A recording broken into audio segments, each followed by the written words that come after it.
আমরা নিজের পয়সায় চলি, কারো দয়া চলি না। পেঁয়াজ আমরা কিনে খাই, ভারতের দয়া পেঁয়াজ দরকার নাই, কোনো দানের দরকার নাই, আমরা কাজ করে খাই।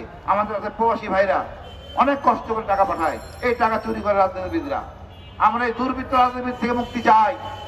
ভালো মানুষকে দেন, মাদ্রাসা শিক্ষককে দেন, যে কোনো গরিব সৎপক্ষকে দেন, নির্বাচিত করেন, তাদের যখন নিয়ে আসতে হবে। কারণ আমরা এই 54টা বছর খালি চোর পাটপাতে নির্বাচিত করছি, তারা একের পর এক চুরি করে গেছে। আপনি 10,000 টাকা লোন নেন ব্যাংক থেকে, আপনাকে পাগল বানায় ফেলবে ব্যাংক, কারণ টাকা জমা দিচ্ছেন না।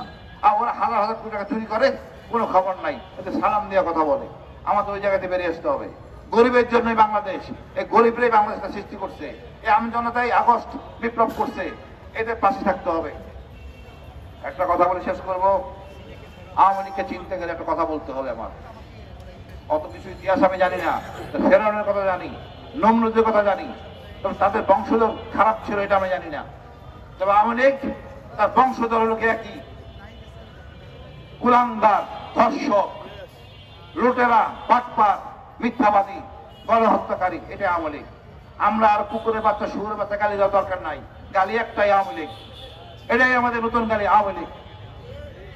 আমি মনে করি দেশটাকে আমরা সৎপথে নিয়ে আসতে হবে, সোজা হয়ে কথা বলতে হবে। সবাই কথা বলবেন, আমি একা কেন, আমি চেষ্টা করতেছি আমাদের মিলিটারি অফিসার যারা আছে সবাইকে নিয়ে আসতে। তোমরা সবাই কথা বলো, জনগণ কথা বলবে, ভারত সোজা হয়ে যাবে।